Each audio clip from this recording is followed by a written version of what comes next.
निम्बार्क संप्रदाय के संत थे, उनका नाम था श्री गोपाल दास जी महाराज। बहुत उच्च कोटि के महात्मा थे। हमारे मोहल्ले में ही मंदिर, लाला बाबू का मंदिर। लाला बाबू के मंदिर में अभी ब्रजवासियों का लाला बाबू मंदिर से बहुत प्रेम है और सबसे अधिक ब्रजवासी वहां दर्शन करने जाते लाला। हमारे मोहल्ले के तो सब वहां जाते दर्शन करने। ठाकुर जी बड़े प्यारे, आप लोगों ने के दर्शन किया लाला बाबू के? ठाकुर जी बड़े प्यारे ठाकुर जी, पूरे छरहरे हैं, ऊंचे लंबे हैं ठाकुर जी। कहते लाला बाबू ने जब प्राण प्रतिष्ठा कराई तो ब्राह्मणों से कहा कि दक्षिणा तुम जितनी चाहो उतनी लो, पर प्राण प्रतिष्ठा के बाद ठाकुर जी की श्वास चलना चाहिए। तो ठाकुर जी की छाती पर धोंकनी चल रही थी, ठाकुर जी की श्वास चल रही थी। ऐसे बड़े प्यारे ठाकुर जी। तो वहां लाला बाबू के यहाँ श्री गोपाल दास जी निम्बार्क संप्रदाय के संत थे। वो नित्य श्री भक्तमाल की कथा कहते थे, भक्त चरित्र रोज सुनाते थे। और उस समय जो है लाला बाबू मंदिर के मैनेजर थे हंसराय जी।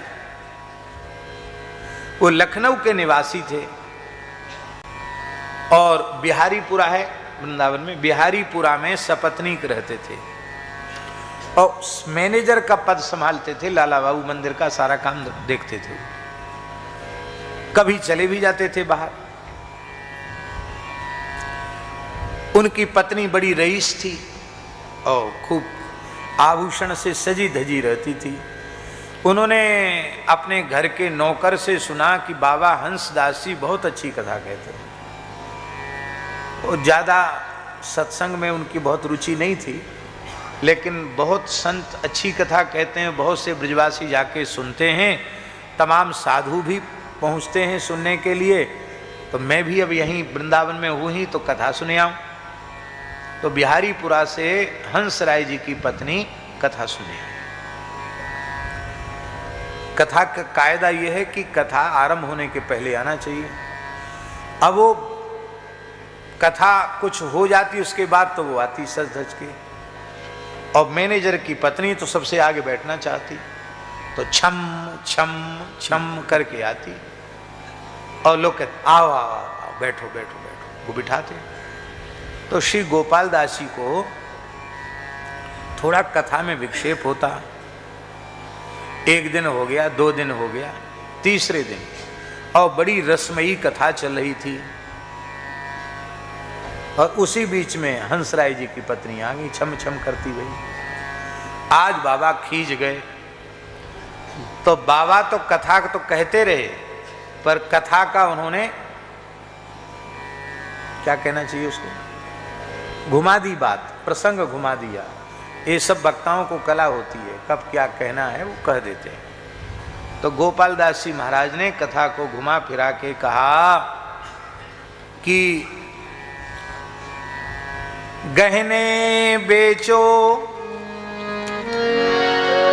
क्या कहा, गहने बेचो साधु जिमावो, यह तन दुख को भाड़ो। गहने बेचो साधु जिमावो, यह तन दुख को भाड़ो। यहां तक तो ठीक है। आगे जो बात कही बड़ी विचित्र। जन्म जन्म तू गदहिया हुई है, राम भजोरी राणो। जन्म जन्म तू गदहिया हुई है, राम भजोरी राणो। भैया इते मोहफट साधु ही है सके। आज ऐसा कोई नकल मत करना गोपाल दास बाबा की, नहीं तुम्हारा झगड़ा खड़ा हो जाएगा, जूता चप्पल बरसने लग जाएगा। अब जमाना बदल गया। लेकिन धन्य है हंसराय जी की पत्नी, उनको बात लग गई। अब वो समझ गई कि ये कथा जो घूम के आई है वो हमारे ऊपर ही कथा आज की आई है। तत्काल उन्होंने अपने सारे आभूषण उतारकर बाबा के सामने रख दिए और कहा आपने मेरे नेत्र खोल दिए अब मेरे पास जो रखा है वो भी यहीं सब भेज दिया और कहा आपकी आज्ञा सिरोधार्य है, गहनों बेचो साधु जी मावो। सारे आभूषण उन्होंने बेच दिए और साधुओं का झरा भंडारा कर दिया और श्री गोपाल दास जी से उन्होंने विरक्त दीक्षा ले ली। बोले जब समर्पण करना है तो आधा पाधा नहीं, समर्पण करना है तो पूरा समर्पण करना है। पूरा समर्पण कर दिया और बाबा ने इनका नाम रखा गोपाली दासी। गोपाली बाई के नाम से ये प्रसिद्ध संत हुई और इनको कहा कि तुम गोवर्धन में रह करके भजन करो। श्री गोपाली बाई इतने अमीर परिवार की थी लेकिन नित्य श्री गिरिराज जी की परिक्रमा करती और ब्रजवासियों की मधुकरी खा करके उन्होंने भजन किया। धन का और किसी संसार के न तो धन का आश्रय रखा न व्यक्ति का आश्रय रखा। और इतना ही नहीं,